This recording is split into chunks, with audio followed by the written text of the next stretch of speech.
동아일보 정치부 기자로 한 10년 이상 국회와 민주당 출입을 하면서 제 삶의 밖에 있는 영역, 네이버에서 9년 3개월 있었는데 노후는 별로 걱정 없이 살 수 있겠구나라고 생각하던 그 시점에 촛불이 있었고 세상을 바꾸는 일에 대한 참여라고 생각을 하고 더불어민주당 성남중원 국회의원 윤영찬입니다.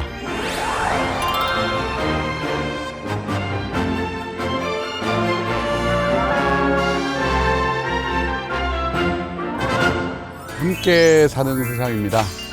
이번 코로나19 재난 상황에서 봤듯이 우리 사회의 양극화 굉장히 심해지고 그로 인한 우리 서민들의 어려움 더 커질 것 같습니다. 그런데 이런 재난 상황이 왔을 때 더 크게 고통받는 분들은 아무래도 없는 사람들이겠죠. 우리가 이번 재난 상황을 슬기롭게 극복을 했듯이 앞으로 있을 코로나19 이후의 경제적인 어려움, 위기를 우리 서로 연대와 협력, 배려를 통해서 극복했으면 좋겠습니다. 제 삶을 관통하는 키워드라는 것이죠. 봉창, 그리고 정의, 소통, 이 세 가지인 것 같고요. 봉창은 어렸을 때 일관된 별명이었습니다. 멍충이로 바뀌었다가 했는데 결국은 봉창이 가장 끝까지 갔던 거고요. 생각을 하나로 이렇게 집중을 하면 다른 사람의 얘기를 못 듣고 이렇게 이상한 갑자기 엉뚱한 얘기를 꺼내는 경우들이 많아서 봉창이라고 이야기를 했던 것 같습니다. 동아일보까지가 봉창이었는데 네이버로 가서 젊은 친구들한테 봉창이라는 얘기를 하려니까 굉장히 이상하잖아요. 그래서 아이디를 빨리 줘야 되는데 그래서 생각하다가 동창으로 해서 왜 동창이냐 물어보면 가장 해가 먼저 뜨는 동쪽을 향해 있는 창이다.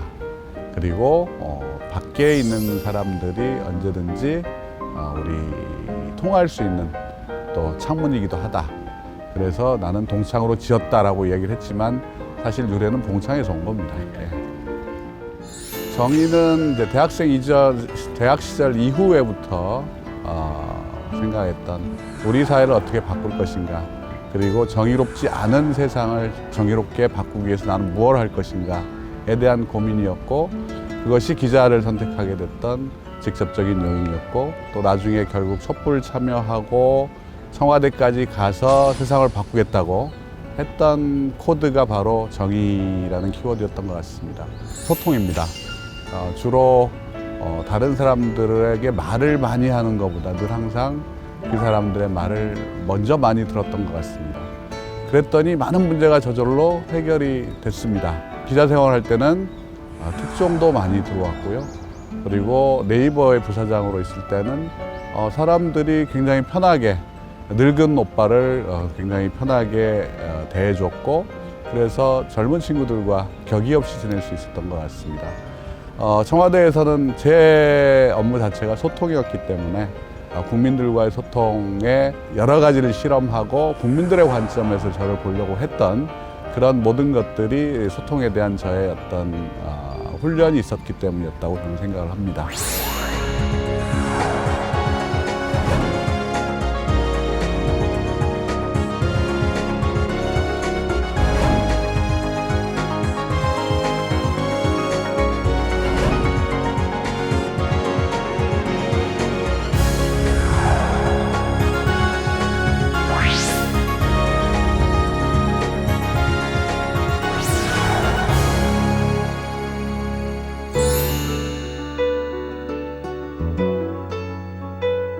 정치라는 건 제 개인적인 삶 위에 또 다른 사람들의 삶을 얹고 사는 것 같아요. 그러니까 굉장히 무겁습니다, 이게. 하지 못하는 일이 되게 많아요. 우리 여기에 오니까 보좌진들 담배 피우는 곳에 가면 싫어한다고 누가 오지 말라 그러더라고요. 남들의 시선을 의식해야 될 때가 참 너무 많은 게 참 힘들고요. 근데 그런 것들이 사실은 이 짐인 것 같아요. 그게 다 국민들이 나를 바라보는 관점에서 봐야 되기 때문에 그것도 나에게는 굉장히 큰 짐인 것 같다. 그러니까 정치란 건 내가 아니라 늘 타자의 관점을 견지하고 유지해야 되는, 그리고 거기에 따른 책임감을 가지고 가야 되는 그런 게 정치 아닌가 생각합니다. 저는 우리 사회가 가지고 있는 이 지금까지의 큰 가치, 그러니까 산업화와 민주화라는 두 개의 가치를 이제는 모두 인정을 해줬으면 좋겠다는 생각을 하고 있습니다. 산업화는 우리 아버지 세대잖아요. 우리 아버지 세대가 했던 일들을 인정해주고, 민주화는 우리 세대가 했던 일들을 인정해주고, 그리고 그걸 바탕으로 해서 내 아들 세대가 살 수 있는 미래를 우리가 여는데 같이 합심했으면 좋겠다라는 생각을 늘 하고 있고, 또 이번 21대 국회에서는 그렇게 갔으면 좋겠다. 미래를 준비하고 미래 세대를 전면에 내세울 수 있는 그런 시대를 만들었으면 좋겠다라고 생각합니다. 나를 기쁘게 한 한마디는 실물이 훨씬 잘생겼답니다. 사진과 TV로만 보시던 분들이 저를 만나보면 꼭 그 얘기를 빠뜨리지 않고 하십니다. 저를 낙담시키는 이야기, 그거는 정치인들에 대한 욕입니다.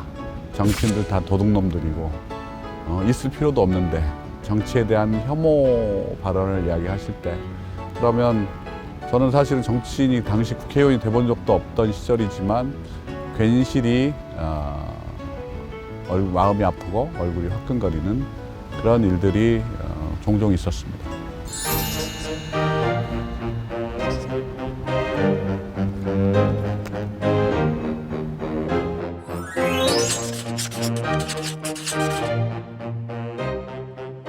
디지털 혁명, 4차 산업혁명이 진행이 되면서 노동의 형태들이 다 바뀔 거로 보고 있습니다. 많은 실업자도 나올 수가 있고, 사회적 안전망을 통해서 구제해 줄 수 없는 그 범위 밖의 사람들이 꽤 나올 것 같습니다. 그렇다고 해서 그러면 우리가 혁신을 막아야 되느냐? 아니라고 생각하는 거죠. 이 혁신의 결과물이 소수에게 독점화되는 상황이 와서는 안 된다. 그것이 모든 사람들에게 골고루 나눠 갖는, 성과는 나눌 수 있는 그런 사회가 됐으면 좋겠다.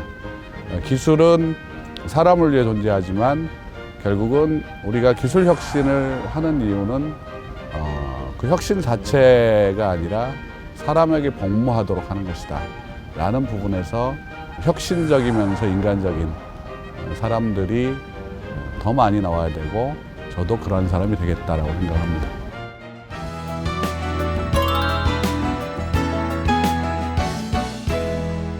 영찬아, 그러니까 내가 말했잖아. 너 그거 신중하게 생각해야 된다고. 정치 아무나 하는 거 아니라고. 그 개고생이라고. 근데 너 결국 했더라. 그래서 4년 동안 어땠니? 그래도 윤영찬이 있어서 우리 사회가 조금이라도 한 발짝 앞으로 갔다는 이야기를 하는 사람도 있더라. 그래, 수고했다. 이왕 그 길로 간 거 너는 네 몸이 아니라 생각하고, 너는 이미 국민들한테 너를 줬다고 생각하고 열심히 살거라. 그러면 우리가 그동안 기다리고 꿈꿔왔던 세상에 한 발짝 더 앞으로 가 있지 않겠니? 나도 반대는 했지만 네가 잘할 걸로 믿어. 힘내고 화이팅!